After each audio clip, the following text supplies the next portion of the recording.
Здраво, деца! Слушнете го денешниот возбудлив расказ. Царот Ахав бил гневен на Илија. Овој пророк е виновен за тоа што не врне толку долго време. Ахав зборувал глупости.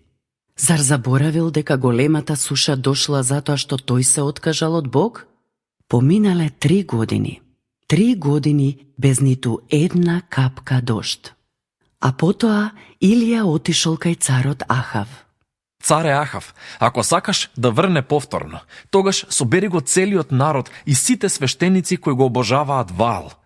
Ќе се сретнеме на планината Кармел. Таму ќе видиме кој е вистинскиот Бог, Господ или Ваал. Ахав го послушал Илија.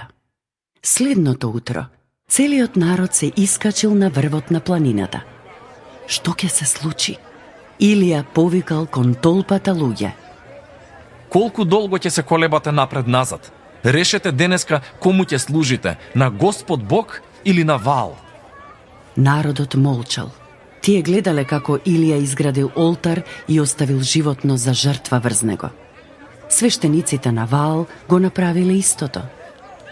Чекајте, не палете оган. Секој ќе се моли на својот Бог и Богот кој ќе направи да падне оган од небото е вистинскиот Бог.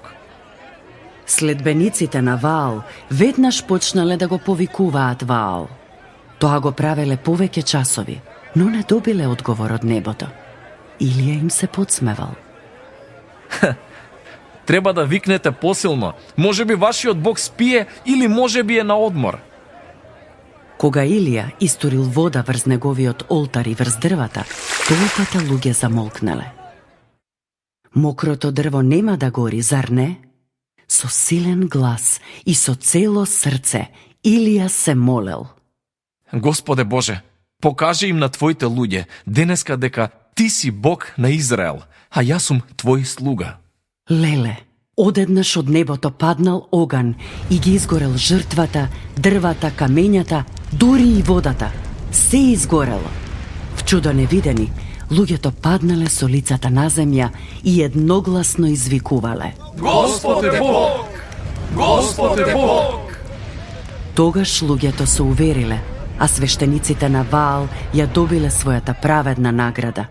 И сите тие морале да умрат. Господ е Бог. Илија му се помолил уште еднаш.